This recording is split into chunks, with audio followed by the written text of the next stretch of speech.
Attention, vous écoutez un programme audioactif.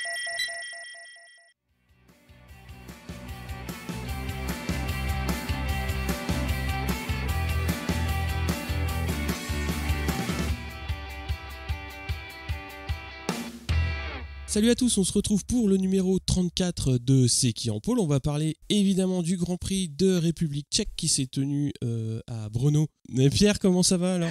Bah écoute, ça va super, et toi ? Bah ouais, ça va, retour de vacances, un bon Grand Prix. Ouais. Des courses bien animées, donc c'était cool. Alors, numéro 34, donc on va parler d'un vieux de la vieille que t'as pas connu sur la piste. Non, Hein, pas connu sur la piste, mais bon, après, j'ai beaucoup vu de trucs sur lui, des images vintage, comme on dit. Bah ouais, puis surtout, il parle un petit peu de ce qui se passe chez Suzuki, donc... Il est toujours dans le paddock, ouais. Ouais, il traîne un petit peu. Évidemment, on va parler de Kevin Schwantz, donc qui est né en 64 à Houston, au Texas, et il va commencer par le motocross et il va se tourner vers la vitesse en 85 avec donc des premiers tours de roue en AMA Superbike, donc aux États-Unis. Et c'est là évidemment qu'il va commencer à trouver un petit compatriote à qui se frotter, donc Wayne Rainey. Et en 88, Suzuki lui ouvre les portes donc du Mondial 500. Il avait déjà fait 7 courses en wildcard pour eux, donc dans les 2 saisons précédentes, et il sera engagé maintenant sur des saisons pleines et il va gagner à Suzuka, donc la course qui ouvre le championnat en 88. Donc c'est une belle manière de marquer les esprits. Il fera partie donc d'une période où beaucoup de pilotes compétitifs couraient, avec des noms assez prestigieux comme Wayne Gardner, Mick Doohan, Eddie Lawson, Randy Mamola. On connaît en ce moment une période aussi remplie de pilotes compétitifs, mais à cette époque-là, c'était aussi difficile de gagner.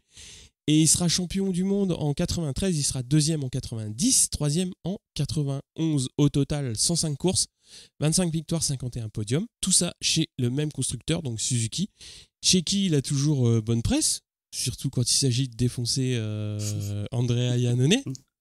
Surtout, ouais. Et puis bah voilà, c'est un petit clin d'œil à Jean-Cry, qui pour lui, bah voilà, Kevin Schwantz, ça reste associé à la marque de clope que je ne vais pas citer parce que c'est pas bien de fumer. Mais à cette époque-là, voilà, c'était que des manufacturiers de cigarettes qui étaient sur les motos. Ouais. Et donc voilà, à part des vieilles images de Kevin Schwantz, est-ce que ça te parle ? Ouais, ça me parle, donc je vois très bien la moto avec la livrée de la marque de cigarettes dont on ne doit pas citer le nom. Ça me parle tout de suite, j'ai des images, des flashs qui me reviennent. Kevin, c'est un grand champion, je pense, qui était dans une époque, comme tu as dit, où il y avait beaucoup de pilotes américains qui réussissaient beaucoup en Grand Prix, notamment avec la méthode américaine qui commençait en motocross. En fait, c'était faire tourner la moto de l'arrière, quoi. Ouais. Ça, c'était révolutionnaire, et voilà, quoi. C'était un de ces pilotes qui ont marqué l'histoire des Grands Prix. Je pense qu'il est MotoGP légende, d'ailleurs. Je dis peut-être une bêtise, mais bon, c'est un sacré palmarès, quoi. Comme, ouais. Ouais. Et puis, il a pas sa langue dans sa poche, même aujourd'hui, donc c'est ça qui est toujours amusant. Ouais, ça c'est toujours marrant. Donc on va parler des petites news, enfin des petites, il y en a eu des grosses quand même, qui sont sorties entre donc les 3 vacances, semaines de petite pause, 3 semaines de petite pause. Pour ce Grand Prix de République tchèque, on avait 2 wildcards, donc Sylvain Guintoli sur Suzuki et Stéphane Bradl chez Honda. Et on avait aussi le retour de Morbidelli qui était forfait à Assen parce qu'il avait chuté à Assen. Oui, c'est ça. Ouais. Et donc il avait aussi raté le Grand Prix d'Allemagne. Et on a eu une petite news aussi pour Zarco. Ouais, alors Zarco, il a annoncé qu'il se séparait de son manager Laurent Fellon, mais cela ne met pas entièrement en terme à leur collaboration, puisque celui-ci reste son coach sur la piste. Donc c'est plus son manager. Donc est-ce que c'est une conséquence de la signature chez KTM un peu tôt au lieu de chez Honda, on saura jamais, je pense, mais en tout cas il reste en relation très proche, vu que il va rester là pour coacher son poulain Laurent. Mais donc c'était une annonce assez étonnante, cette demi-séparation, on va dire. Ouais, je pense qu'il l'a bien expliqué dans le sens où c'était une modification de rôle. Ouais. Où maintenant ils vont rester collaborateurs sur le plan sportif, mais plus sur le plan de gestion de carrière. Donc ouais, ça a été bien expliqué, surtout que l'école Zarco Fellon, elle est maintenant elle commence à faire ses petites armes en France, donc voilà, ils vont continuer sur le plan sportif, et puis après, voilà, au niveau manager, ça va être un petit peu différent. Oui, je pense qu'en plus, vu l'envergure que prend Zarco ces derniers temps, peut-être qu'il cherchait soit à manager sa carrière tout seul, soit un manager peut-être un peu plus expérimenté, ou qui pourrait lui apporter d'autres sponsors, ou je ne sais quoi, parce que voilà, en fait, on spécule, mais on ne saura pas, mais c'était mon avis personnel. C'est ton avis perso et tu le partages. Voilà. Non, mais c'est vrai. Enfin, pour en revenir un petit peu à ce que tu disais, c'est vrai que l'arrivée de Zarco en MotoGP, il s'est focalisé sur le côté sportif, de manière à justement être compétitif très vite. Après, lui, il peut pas non plus gérer tous les aspects de la carrière, surtout quand tu arrives, que tu es rookie, que tu veux prouver des choses et que tu commences justement à y arriver. Ça aurait été dommage que il néglige le sportif pour s'occuper uniquement de son contrat. Après, je pense que voilà, l'association elle était bonne, et bon, il y a eu ce loupé. Après, on verra ce que ça va donner. Maintenant, il faut finir la saison déjà. Ouais, Ça, c'est le principal. Ouais, ça va être le principal. On va parler aussi de petits noms d'oiseaux chez les Rouges. Oui. Entre Dovizioso et Lorenzo. Donc ça, c'était jeudi. Alors, comment dire, je crois que c'est Dovi qui a allumé la mèche. Oui. En disant que... Ouais, après, on lui avait demandé qu'est-ce qu'il pensait des succès de Lorenzo, donc vas-y, je te laisse dire sa réponse. Ah, c'est ça. Donc ouais, gagner 2 courses, c'est ce qu'il a dit, gagner 2 courses, ça résout pas le problème d'un an et demi, ce qui n'est pas faux. Si vous voulez le voir comme ça, faites-le, il n'y a pas de problème, mais Lorenzo n'a pas été recruté pour gagner 2 courses, alors je ne change pas d'avis. Le moins qu'on puisse dire, c'est qu'il n'a pas tort, oui. Mais que donc Lorenzo l'a pas très bien vécu en répondant. Bah voilà, il essaye toujours de rabaisser ce que je fais, etc. Lorenzo se retranche en expliquant que sa méthode de travail a quand même eu de meilleurs résultats en carrière que celle de Dovizioso, ce qui est de toute façon pas faux. Exactement. Il a quand même 3 titres MotoGP. Il a quand même une carrière qui parle pour lui aussi. Voilà, et puis je crois que Dovi a répondu encore une 3e fois, je sais plus, donc c'était... j'ai trouvé que c'était kindergarten, comme on dit en Allemagne, donc c'est la maternelle, quoi. Ouais, carrément. Après, je comprends qu'il y ait quand même une grosse pression sur eux, parce que les résultats, ils étaient en dents de scie pour les deux, hein, que ce soit Lorenzo en début de saison ou Dovizioso jusqu'à présent, en sachant que Lorenzo quitte l'écurie, donc peut-être qu'il y a les langues qui se libèrent. Enfin, après, honnêtement, les deux se sont jamais entendus, c'était pas nouveau. On avait déjà entendu des déclarations de Lorenzo qui disait justement que Dovizioso faisait tout pour lui miner le moral. C'est ça. Phrase qui avait marqué Steph, je m'en souviens. Enfin bon, du coup, ça m'étonne pas que ça sorte comme ça. Après, ils ont tous les deux un contrat à respecter, ça reste des professionnels, donc je pense qu'ils vont pas aller plus loin que ça. Mais c'est au team manager de demander qu'il y ait des déclarations un peu moins fracassantes dans les médias, je pense. Parce que c'est pas... Mais ça sert personne, en fait. Non, ça dessert plus la marque et les deux pilotes qu'autre chose. Hein. C'est ça. Ça fait un partout, sauf que c'est des comptes son camp, quoi. Ouais. Exactement. C'est un peu dommage. Et puis bon, on verra qu'en course, ils s'en passent aussi de belles. Exactement, tout à fait. Je laisse continuer. Donc en autre news, on a Movistar et Yamaha qui vont mettre un terme à leur partenariat à partir de cette année, en fait, en fin d'année. Du coup, on a Monster Energy qui quitte le team Tech 3 aussi en fin d'année, parce que Tech 3 passe chez KTM et qui elle est sponsorisée par Red Bull. Donc Monster Energy va devenir le sponsor principal de Yamaha l'année prochaine. D'accord. Donc au lieu d'avoir des Yamaha M1 toutes bleues, je pense qu'elles vont être toutes noires et vertes. Ouais, en fait, ils sont gentils, Movistar, parce que du coup, ils ont imposé, c'est ce qui s'était dit un petit peu en off, ils ont imposé un pilote espagnol, et après ils se barrent. Ouais, non, mais c'est comme ça. Bon, après, on verra si ça rend la moto plus rapide, hein, surtout. Ouais, je pense pas. Hein. Enfin bon, après on a vu, du coup, autre news un peu décalée, on a vu donc la fine fleur des pilotes Ducati s'affronter lors de la World Ducati Week. Donc il y avait les pilotes d'essai Ducati, MotoGP, donc Stoner, Pirro. Les pilotes MotoGP Lorenzo, Dovizioso, Miller, Petrucci, Rabat, Simeone, Karel Abraham, ainsi que donc les pilotes Superbike, Melandri, Davis et Xavi Forés.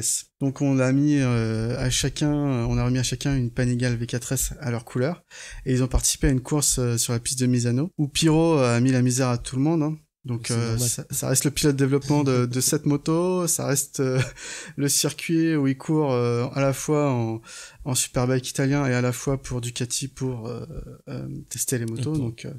Donc voilà. Et puis ensuite il y a certains pilotes qui ont encore une saison à finir, donc on va dire qu'ils sont assez levé le pied. Donc derrière lui finissent Rabat et Forest, donc c'est pour ça d'ailleurs que c'est assez bizarre ce classement. Donc on a Stoner qui n'a pas couru, hein, on va dire qu'il reste fidèle à lui-même, il a pas piloté, et Chase Davis non plus, mais il était blessé. Par contre, on a eu droit au vétéran Troy Bayliss, hein, qui a concouru pour la marque. Pour la petite anecdote, on a Lorenzo qui finit 10e. Derrière Simeone. Ça te fait plaisir, ça. Derrière Simeone. Bah, je trouve que c'est croustillant, quand même. Mais t'es méchant. Non. Mais... ce qui m'épate, c'est le nombre de personnes, quand même. Ils ont, après, c'était un anniversaire particulier, je crois. Donc, c'était les 10 ans, il me semble. Puis donc, c'était le lancement de la V4, donc. Ouais, ils ont fait venir beaucoup de monde, mais ça montre aussi que Ducati vraiment investi dans le monde du sport moto, quoi, depuis quelques années, et que c'est vraiment un secteur qu'ils veulent mettre en avant. Donc après la course, ils ont tous fait des burns avec des moteurs à peine rodés, et les motos ont été mises aux enchères sur eBay, pour ne pas citer. La moto de Troy Bayliss, notamment, s'est vendue plus de 120 000 €, donc c'est celle qui a été vendue le plus cher. Sinon, en moyenne, c'est à peu près 60 000 € pour une V4S livrée spéciale. C'était quand même un peu hors de mon budget, sinon je me serais fait plaisir. T'aurais acheté celle de j'aurais acheté celle de Dovi, je pense. Non, Lorenzo, si on me la donne, je vais pas faire la fine bouche. Aussi, j'aurais bien mis ma petite pièce sur celle de Petrucci. Ah, c'est vrai, avec la livrée à ma Pramac Racing. Ouais, pas cool.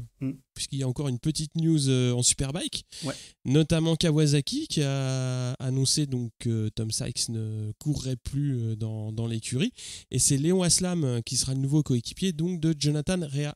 Et par contre, Yamaha a annoncé eux qu'ils ne changeaient pas les pilotes, donc Michael Van der Mark et Alex Loves restent au sein du team Superbike Yamaha. Ouais. Moi, je pense que c'est plutôt logique, vu la saison que Van der Mark et Loves ont fait, ils ont tous les deux gagné une course. Et puis pareil pour Kawa, je pense que vu ce qui s'est passé il y a peu entre les deux pilotes au bord de la piste, ça s'entendait plus du tout ensemble, donc fallait renouveler le truc, et comme Jonathan Rea est indéboulonnable, fallait bien se séparer de Tom Sykes.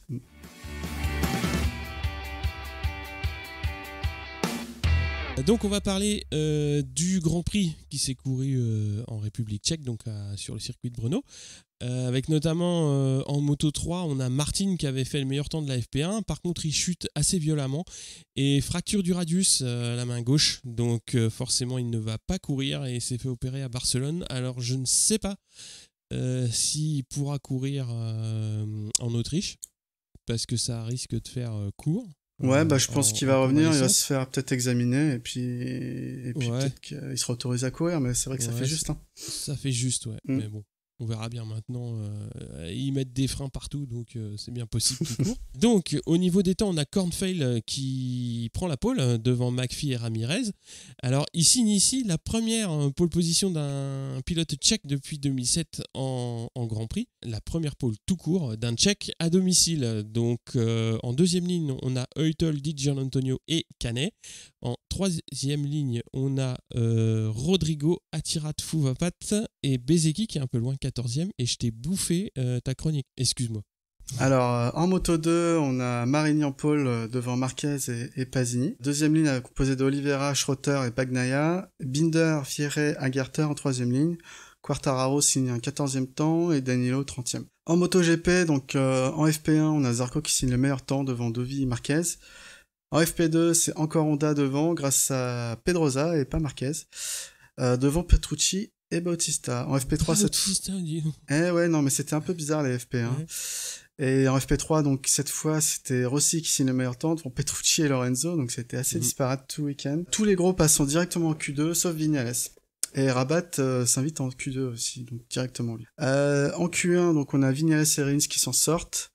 qui passe assez facilement en Q2. Les KTM sont vraiment à la ramasse. Et en Q2, on a Dovizioso qui fait la pole devant Rossi et Marquez, suivent Lorenzo, Crutchlow et Petrucci. Zarco 7ème, Iannone 8, Rins 9. Vignales 12ème, mais il n'a bouclé que 2 tours en Q2, ça m'a bien fait rire. Guintoli arrache la 21ème place au départ. On va passer aux courses, alors je te laisse parler de la Moto 3. Oui, alors en Moto 3, ça part pour 18 tours. Cornfield garde l'avantage de la pole devant Ramirez et Rodrigo, suivi par McPhee. Il va se détacher nettement dans le premier tour avec 0,8 secondes d'avance. Ça joue des coups de derrière, ça se doute pas mal. On a une grosse chute de Toba dans le deuxième tour, qui sera ensuite déclaré OK par le centre médical. Dans le groupe de tête, on compte Canet, Ramirez, McPhee, Rodrigo, Di Gianantonio et Foggia pas très loin. Cornfield est repris après avoir creusé l'écart, mais ce sont Ramirez et Canet qui vont reprendre les commandes. Faut dire qu'avec Cornfield à ce moment-là, il faisait des points de 205 km/h contre 215 pour ses poursuivants avec l'aspiration, donc il y avait pas match et il allait forcément se faire rattraper. Course typique du Moto 3, donc un paquet nombreux, 18 pilotes, et ça se double à tous les niveaux.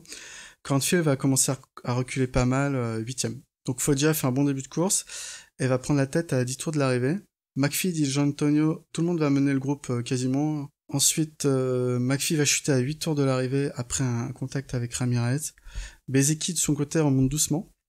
Il est 8ème à ce moment de la course, mais le groupe est très compact et ça sera indécis jusqu'au bout. Cornfield et Hotel se replacent aux avant-postes à 5 tours de l'arrivée. Et à ce moment-là, c'est Di Gianantonio qui reprend la tête, qui fait l'effort pour se détacher, mais il n'y arrive pas. Le dernier tour se joue à 8 pour la gagne. Cornfield va mener au tout début du dernier tour, mais Di Gianantonio va le repasser et mener le dernier tour chassé par Canet. Mais ça sent bon pour l'Italien qui tient là sa première victoire en Grand Prix et s'impose devant Canet et Cornfield. Suivent Bastianini, Rodrigo, 6ème Bezzecchi qui signe une belle course parce qu'il était parti 14ème. Ramirez, Hotel et Arenas pour 7ème, 8ème et 9ème. Ah, c'était une super course, hein. C'était une super course, honnêtement. Course digne du Moto 3. Je m'étais jamais vraiment intéressé à Cornfield, mais le fait qu'il soit devant son public, je me suis pris à avoir des petites palpitations pour lui. Quand il a entamé le dernier tour en tête, je me suis dit ce serait génial qu'il gagne son premier Grand Prix chez lui. Malheureusement, ça l'a pas fait, mais c'était une course assez haletante. Et franchement, c'était bien, même la course de Bezzecchi, qui en absence de Martin devait faire un bon résultat pour confirmer. Il a réussi à faire ce bon résultat, donc je pense il que était même, parti un peu loin, mais il a bien joué sa carte pour remonter. Ouais. Et Canet, c'est pareil, Canet a sur les points. Des gros points. C'est aussi une belle victoire pour Di Gianantonio parce qu'il avait loupé la victoire au Mans. Oui, pour une pénalité. Pour les pénalités qui étaient un petit peu arrivées tardivement au goût de certains. Mais c'est bien qu'il la gagne celle-là. Enfin, je trouvais que c'était une belle course. Un bon paquet bien compact. Je crois que c'est l'arrivée la plus serrée avec 15 pilotes dans 2 secondes 3 ou je sais pas, quelque chose comme ça. Je vais vérifier. Mais c'était un joli petit train. Alors on va parler de la course Moto 2. Donc on a Marini qui part bien avec Marquez dans sa roue qui va le passer donc dans les premiers virages. On va avoir Mir, Gardner et Ben Snyder qui vont chuter dans le premier tour. Une chute quand même assez impressionnante puisqu'il y a un des pilotes qui va se retrouver sous une moto et on va bien se demander comment il va s'en sortir, mais a priori pas de bobo. Mais une chute quand même assez impressionnante. Devant, on va avoir Marquez et les deux VR46, donc de Marini et Bagnaia, qui vont donner le rythme du début de course. On a Oliveira et Vieré qui sont dans le coup, et les KTM aussi, donc Oliveira et Binder. Fenati a volé le départ et va devoir faire un ride-through. On va avoir Cardelus qui va chuter. Marini qui va prendre la tête devant Oliveira, Bagnaia et Vieré. Manzi va chuter. Alors devant, il y a une très très belle bagarre entre les pilotes qui sont dans le groupe de tête. Marquez en profite quand même pour recoller à 11 tours de l'arrivée. Il va passer Oliveira pour la 3 et il va chuter, je crois, 2 virages plus loin. Donc, je crois qu'on en parlera un petit peu plus tard. On a aussi Daniken qui va chuter. À 8 tours de l'arrivée, on a un 3e Italien qui vient se montrer, donc Lorenzo Baldassari, qui était un petit peu plus éloigné, mais il va réussir à recoller jusqu'à mener la course.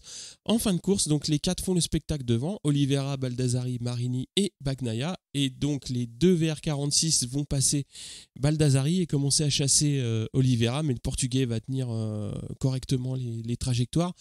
Alors Bagnaia va faire 2 sorties un peu larges et il va décrocher du duo de tête dans le dernier tour. Oliveira va sortir pareil un petit peu large et il va offrir un espoir à Marini qui va mener les derniers virages, mais il va y avoir un très beau mano à mano dans le dernier tour, et c'est donc le Portugais qui va s'imposer devant Marini et Bagnaia.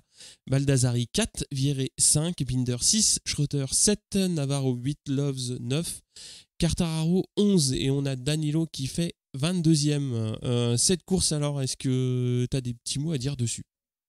J'ai trouvé que c'était une belle course aussi, encore une fois. C'était assez animé. Moi, j'ai adoré voir tous ces pilotes là, ceux qui sont en tête du championnat du monde se battre devant, quoi. La course de Quartararo, je l'ai suivie à distance parce que du coup ils ont pas trop montré les images de Quartararo, mais ils se battaient, il me semble, surtout avec Sam Lowe sur la fin.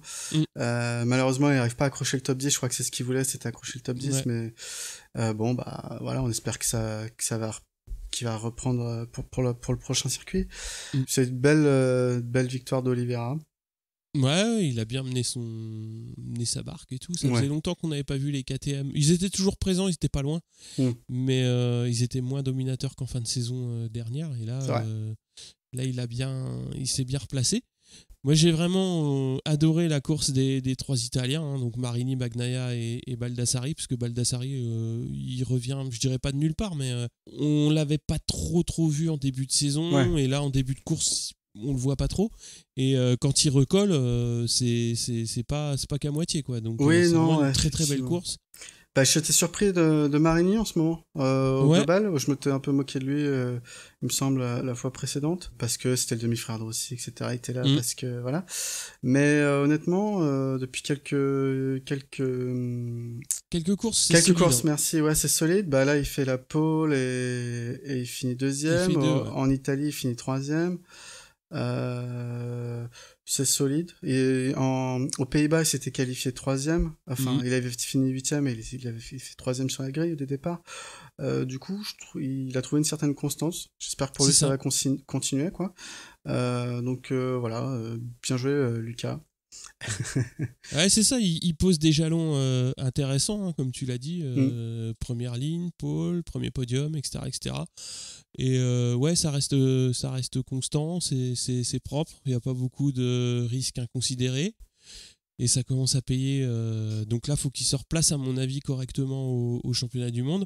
Ouais. Et puis ce qui va se passer de toute façon, c'est ça. C'est que déjà, il y en a pas mal consignés pour monter l'année prochaine. Donc notamment Oliveira et Bagnaia. Donc ça fera 2 concurrents de moins pour le titre l'année prochaine. Donc il faut qu'il continue de consolider tout ça pour que l'année prochaine il puisse le jouer pleinement. Et ça on verra. En plus Mir aussi va monter, donc ça fera un concurrent de moins pour le titre.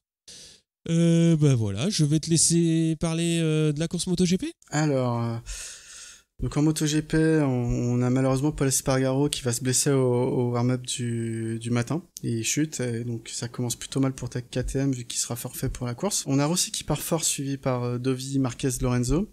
Dovi va reprendre les commandes rapidement, et on a droit à une grosse chute impliquant Viñales, Smith et Bradle au virage numéro 3. Smith va pouvoir repartir. En tête, on a 2 Italiens du coup chassés par 2 Espagnols, suivent ensuite Zarco, Crutchlow et Petrucci. Les Suzuki 8 et 9 avec Guintoli un peu plus bas, 18e. Les positions restent assez figées devant, mais Crutchlow finit par passer Zarco. Smith va finalement abandonner, donc sale week-end pour KTM. C'est clair.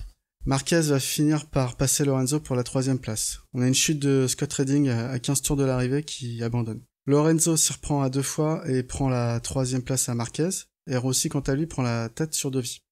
On a Petrucci et Crutchlow qui sont 5 et 6, Zarco 7e. Devant, ça dépasse très proprement. On a Rabat qui faisait une course honorable jusque-là et doit abandonner sur une panne de sa Ducati. On se refait pas.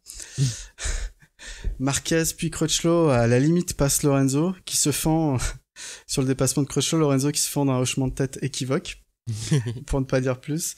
Et on a Dovi qui va reprendre les commandes à Rossi. Zarco et les Suzuki sont hors du coup avec Pedrosa un peu plus loin à 2-3 secondes de ce peloton de tête. Marquez va finir par passer Rossi et on sent que Rossi paye ses pneus médiums à l'avant. Marquez cherche une ouverture sur Dovi donc qui est en tête. Crutchlow passe Rossi pour la 3 et c'est Lorenzo qui le passe également. À 4 tours de l'arrivée, Lorenzo se réveille, secoue le cocotier, passe Crutchlow et se fait ensuite Marquez et Dovi dans une succession de 2 virages. C'était assez impressionnant cette manœuvre. Dovi va tout de suite le reprendre en lui faisant l'intérieur, mais c'était une belle tentative de Lorenzo. Donc Lorenzo tente ensuite plusieurs fois de passer Dovi, mais celui-ci recroise toujours. Il reste alors 2 tours. Marquez tente de passer Lorenzo, mais ça ne passe pas. La deuxième tentative sera la bonne. Lorenzo s'accroche toutefois et reprend la 2 en forçant un peu la porte à la Marquez, justement. Ducati finit par s'imposer avec un doublé, donc Dovi, Lorenzo et Marquez. Rossi prend la 4e place à Crutchlow dans le dernier virage, à l'expérience. Ouais, clairement. Petrucci 6 et Zarco 7. Bautista 9, dis donc. Bautista, ouais, belle course. Je pense que Rabat aurait fini dans le top 10 s'il avait pas eu sa panne. Ouais. Franchement, il roulait bien. Suzuki 10 et 11. Mauvaise semaine également. Enfin, mauvais Grand Prix. On a Guintoli qui fait une 19e place. Devant Simeone. Tu veux rajouter un petit truc sur la course ? Non, sur la course, non, je trouvais que c'était une très très belle course qui a été un petit peu molle en milieu. Mais ouais, c'est étonnant que Lorenzo se mette à animer les fins de course comme ça. Je trouvais que c'était bien parce qu'il a pris des gros risques. Enfin, des gros risques, oui et non. Parce que quand on le connaît, on sait justement qu'il est pas tête brûlée, mais il a tenté des dépassements qui étaient vachement audacieux, qui sont passés, et quand on connaît la marge de sécurité dont le bonhomme a besoin, c'était chouette, quoi. C'était intéressant de voir une fin de course comme ça où bah ouais, il se pousse un peu, quoi. Je trouve qu'il s'est pas mal poussé. Marquez maintenant, vu l'avance qu'il a au championnat, clairement il a plus besoin de prendre énormément de risques, hein. C'est ce qu'on a vu quand il est 3e, il est bien, hein. Il a pas besoin d'aller chercher plus loin. Il a essayé de prendre Dovi justement à 6-7 tours de l'arrivée. Ouais, il a vu que c'était pas simple. C'est compliqué. Ouais. Puis il a plus nécessairement besoin d'aller chercher des points, enfin des gros points. Oui, non, il gère Donc, son avance, quoi. Ouais, c'est ça. Ouais. Maintenant, je pense qu'il va se concentrer sur 2-3 victoires qui lui tiennent à cœur. Je pense qu'il a à cœur de gagner au Japon et puis à Valence pour marquer les esprits. Et puis, je pense que là, la fin de saison, faut qu'il gère. On en reparlera après dans le point championnat, quoi. Mais ouais. Toi, tu voulais dire quoi, justement ? Bah, du coup, première fois pour Vinales qui termine hors des points cette année. Ouais. Mais bon, ouais. Il est impliqué dans une chute dont il n'est pas responsable. Hein, donc, bon, non, c'est clair. Ouais. Pas de bol, ouais. Aprilia, vraiment dans les choux. 15e pour aller chez Spargaro et chute de Scott Redding, c'est vraiment dur, quoi. Se faire passer par autant de motosatellites, ça devient vraiment compliqué. C'est compliqué, ouais. Fallait noter le 100e GP pour Marc Marquez de sa carrière.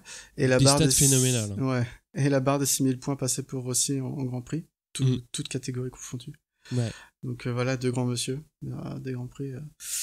Zarco fait une solide course pour la reprise. J'ai trouvé que c'était... Voilà, il avait fait une interview ou deux dans ce sens-là en disant j'ai changé un peu ma manière de me comporter, je me prends moins la tête.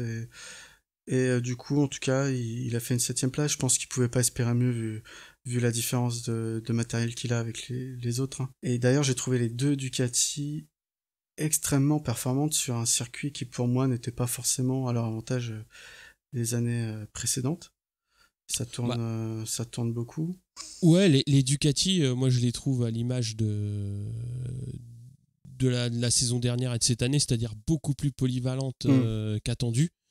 Et surtout l'année dernière, on avait vu que Dovizioso qui réussissait à être compétitif avec cette moto.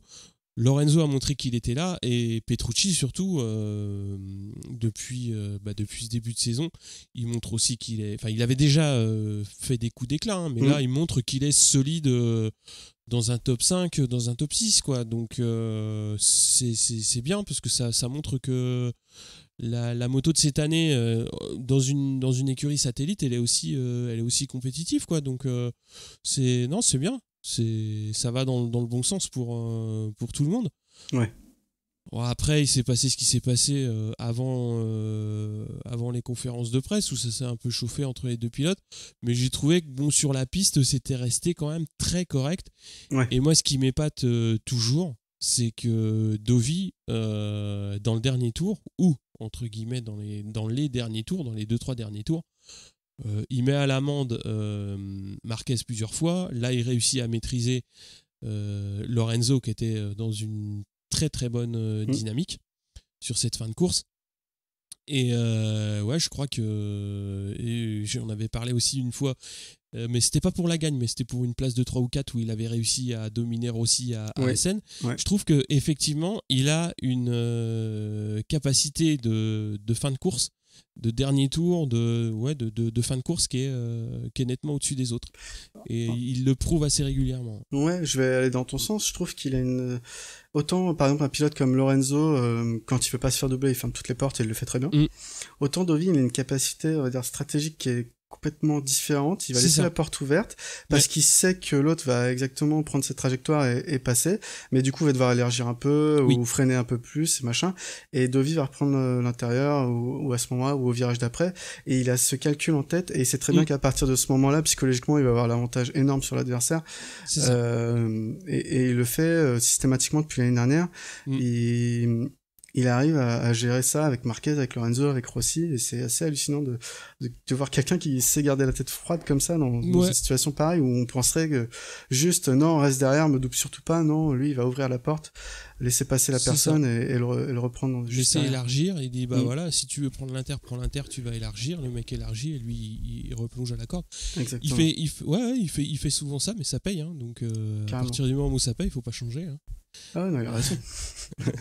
Puis après, donc on peut parler un peu de KTM, donc qui a une poisse énorme en ce moment, en plus de mauvais résultats. Hein.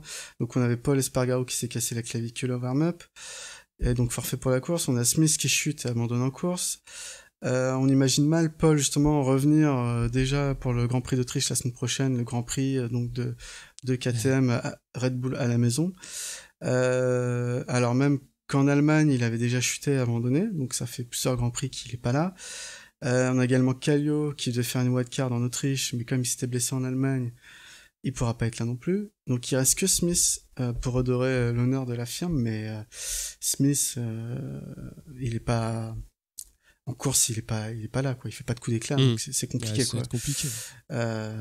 Heureusement qu'ils ont signé Zarco en début d'année, parce qu'honnêtement, s'il fallait signer un pilote maintenant, je sais pas s'il pourrait l'avoir, parce que c'est compliqué, quoi. Bah après, on n'a pas de boule de cristal, hein, donc on verra bien comment ça va se passer.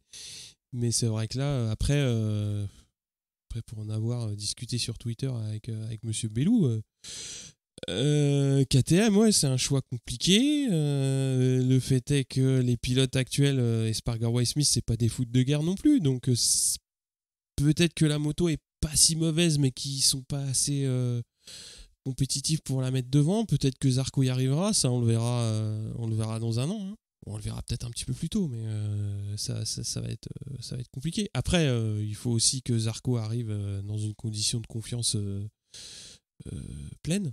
Ce qui est pas évident compte tenu de ce qui se passe entre Yamaha et Tech 3 en ce moment.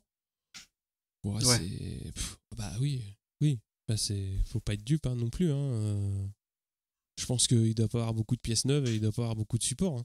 Non, après, je crois que c'est même un peu, ça a été dit. Hein, donc, Ouais. Après, je spécule aussi un petit peu, mais là, je vais pousser un petit peu la réflexion qui n'en est pas une, mais le raisonnement, c'est que là où ils ont été compétitifs, c'est en Allemagne, et ils ont avoué, les deux Yamaha, donc Rossi et Viñales, où ils font un double podium, et ils disent on a chopé les données de Folger. Mais c'est bien parce qu'il faut capitaliser sur les réussites du passé, mais je pense pas que les données de Folger, elles vont les aider sur 2019 par exemple. Et tu peux pas construire sur du long terme en disant bah voilà, on prend les données de l'an passé du mec qui était dans les équipes satellites. Oui. Parce que là, ils sont en train de clairement laisser un petit peu Zarco de côté. Donc l'année prochaine, ils auront les données de personne.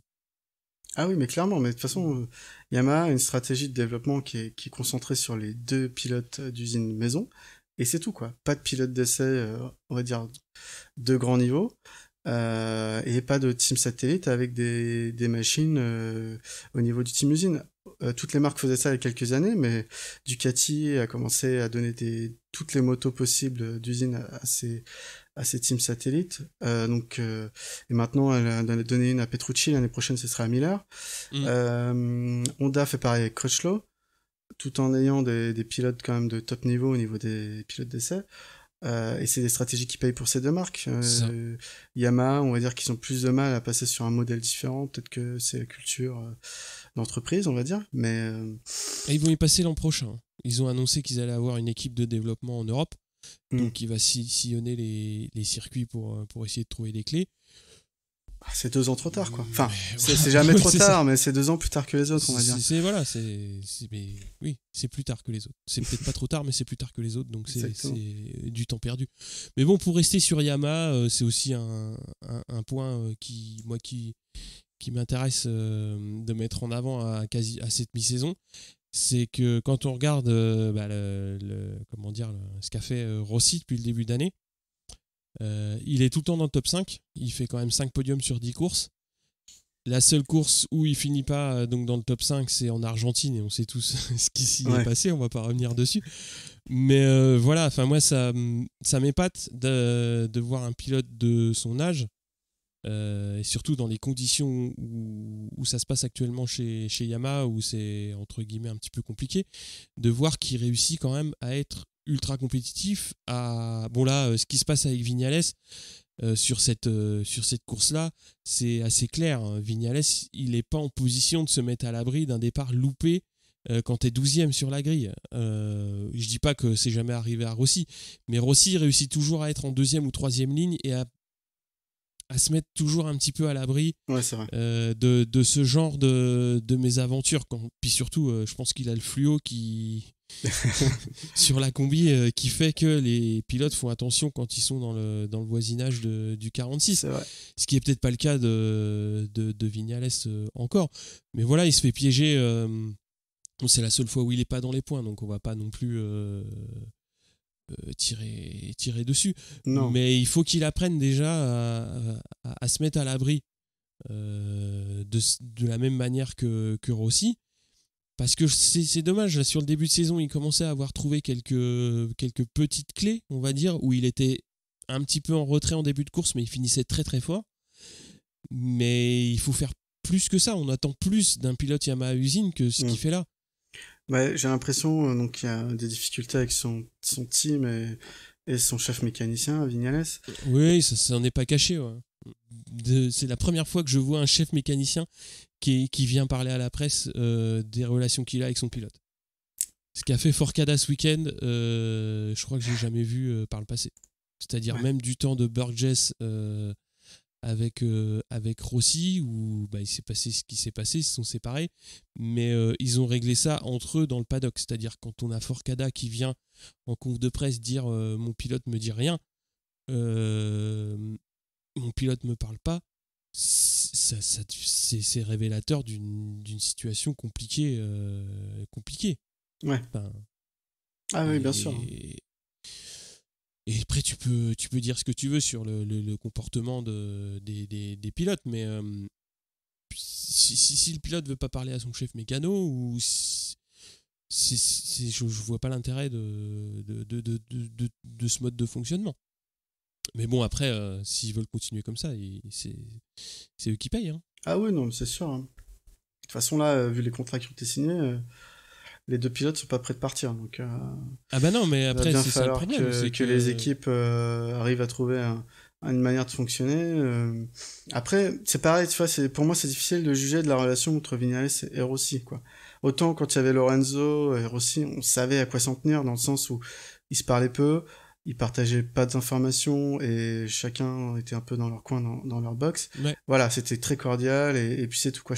Autant là, c'est le flou, donc impossible de savoir est-ce que Rossi il va mettre des bâtons dans les roues de Vignales ou inversement, est-ce qu'il va lui donner des conseils ou enfin voilà, est-ce qu'il partage des données, on sait pas du tout ce qui se passe, donc c'est difficile de juger. Ouais, c'est vrai qu'on sait pas trop ce qui se passe, mais enfin on voit aussi les résultats de chacun et oui, bah là le fait est que Rossi est devant et c'est compliqué à justifier quoi. Moi je trouve. Ah oui, bah pour moi, Vignales c'était l'avenir de la marque en Grand Prix. Hein. C'est ça. Rossi, alors il a encore des ça reste un très grand champion et un très grand pilote, hein, mais il était plus sur la fin de sa carrière. Donc ouais, pour moi c'est Vignales qui devait faire que s'améliorer. J'ai l'impression que sa carrière chez Yamaha c'était commençait très fort et pour l'instant c'est sur le déclin, quoi. Un peu l'inverse de Lorenzo, tiens justement chez Ducati. Ah Lorenzo, ouais c'est ça. Oui, mais le parallèle est intéressant, sauf qu'il y en a un qui a signé pour 2 ans et il y en a un qui part. Oui. Et c'est là où le parallèle s'arrête, c'est que c'est qu'il y en a un qui reste et l'autre qui part. Et c'est celui qui performe qui s'en va et celui qui performe moins avec son team qui reste, quoi. C'est quand même particulier. Un petit peu, ouais, c'est particulier. Après, on va reparler rejeter un petit mot sur Lorenzo, mais c'est vrai que Lorenzo, quand il va choper la Honda, à mon avis, ça va être encore. Oula. Oui, ça va être. Pour moi, j'étais assez sceptique sur la Ducati. On va dire que j'étais un peu, regardez ce qu'il va faire avec la Ducati. Il faisait rien et je me disais comment j'avais trop raison. Il réussit, il performe en ce moment et franchement, ça m'épate. Félicitations à lui et je peux que lui tirer mon chapeau. Et qui continue comme ça jusqu'à la fin, très bien. Mais la Honda, c'est autre chose. Quand tu vois que Pedrosa, qui est dans ce team depuis des années, donc il a vu tout le développement de la moto, qui reste un très grand pilote, il est incapable de la faire marcher cette année, il faut le dire. Il signe des top 10, mais ça va pas plus loin, Pedrosa. Alors que Marquez, il gagne toutes les courses ou presque. Qu'est-ce que ça va être Lorenzo, qui a un style beaucoup plus coulé, qui est pas habitué à martyriser ses machines.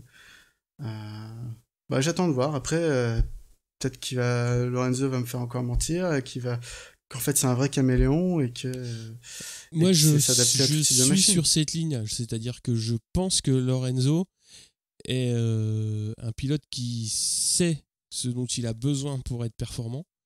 Moi aussi, je doutais beaucoup de ce qui s'est passé en début de sa période Ducati.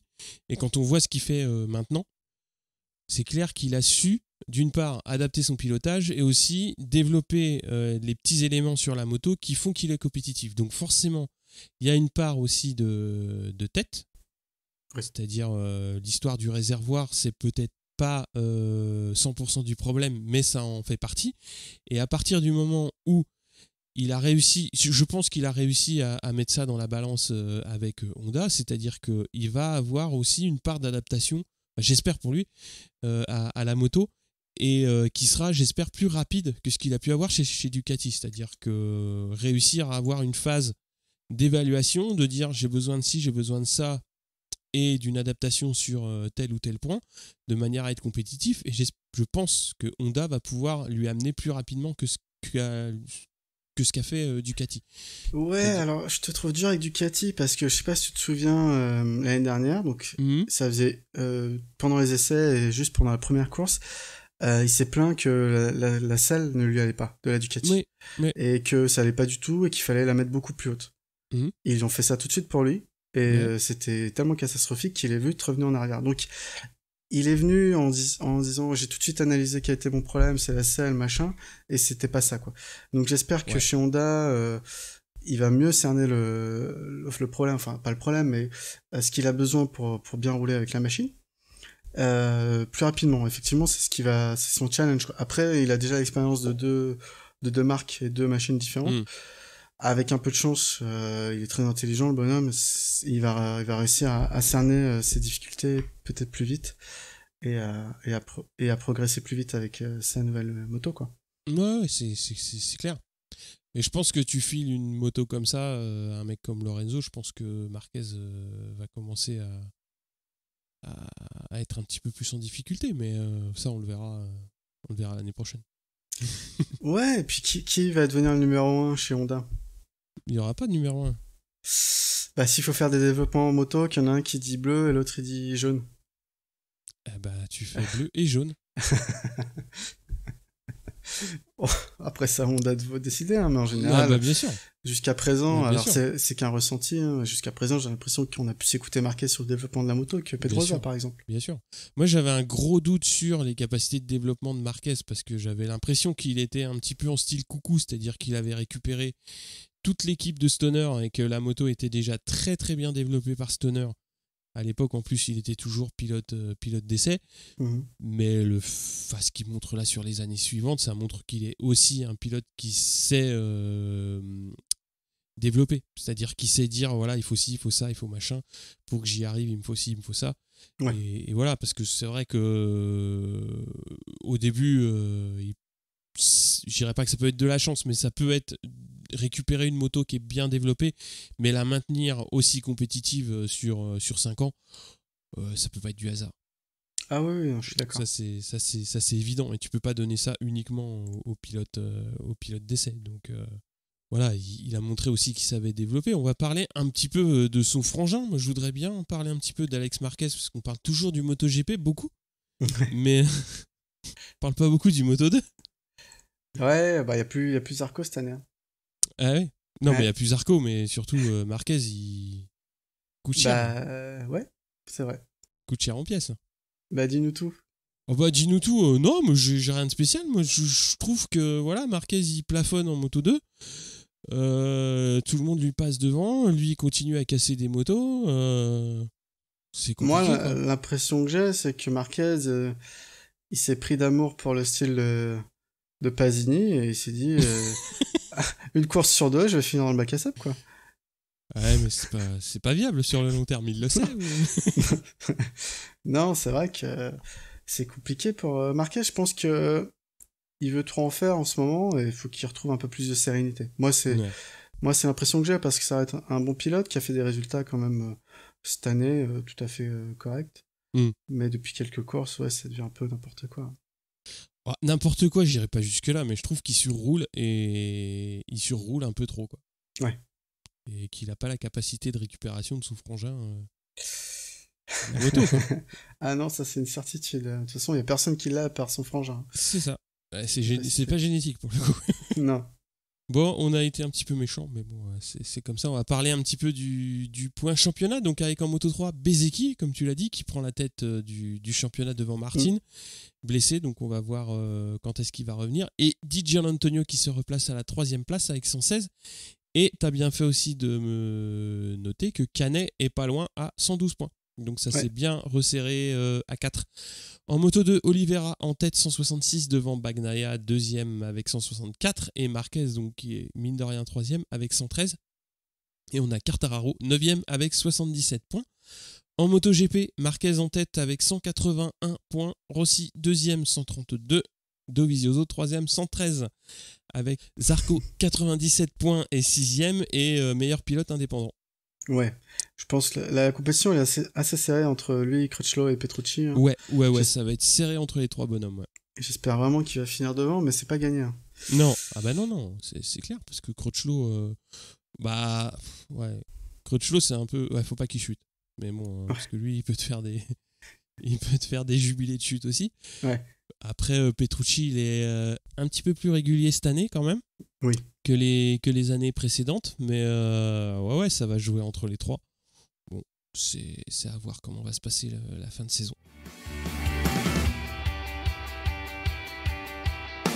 Je te laisse parler un petit peu d'endurance. Ouais, donc pendant la pause estivale du MotoGP, on avait la course d'endurance, donc les 8 heures de Suzuka. Donc c'était la dernière date du championnat du monde 2017-2018. Du coup, on a vu gagner le Yamaha Racing Factory Team, composé des pilotes Alex Lowe et Michael Vandermark, donc du WSBK, et Katsuyuki Nakasuga, pour la 4e fois d'affilée. Donc ce team remporte les 8 heures de Suzuka. Suivent à seulement 30 secondes, donc c'était quand même assez resserré, le team Red Bull Honda with Japan Post. Et à un petit tour, la 3e place pour le Kawasaki Team Green, qui a animé toute la première partie de course avec ses pilotes Watanabe, Jonathan Rea et Léon Aslam. Donc 5e à l'arrivée avec Freddy Forêt, Alan Teacher et Josh Hawke, le team FCC TSR Honda France, qu'on avait vu gagner au Mans notamment, qui devient le premier team japonais de l'histoire à décrocher le titre de champion du monde d'endurance. Donc félicitations à eux, hein, Cocorico, et un Français dans le team. Freddy Forêt aussi, il y a 2 Français. Donc on a le GMT 94 Yamaha qui termine 6e juste derrière, qui s'est battu jusqu'au bout pour essayer de passer devant le team FCC, et pour devenir champion du monde, mais non, ils ont pas réussi. Donc composé de David Checa, Nicolas Canepa et Mike Di l'équipe de Christophe Guillot termine donc vice-champion du monde EWC 2017-2018. À 13 points du team FCC Honda. Pour sa dernière course, du coup, dans la compétition, vu que le GMT 94 arrête l'endurance, comme on en a déjà discuté la dernière fois. On peut noter que le CERT, le Suzuki Endurance Racing Team, termine 12e, et le Yart a dû abandonner pour chute. Et on a le team Honda Endurance Racing qui termine 3e du championnat du monde. Au classement du constructeur, Honda termine premier devant Yamaha et BM. On a noté la chute de Randy Depuynet, qui lui vaut une phalange à son auriculaire. Ouais, c'est ça. Ouais, du coup, c'est une petite amputation de phalange.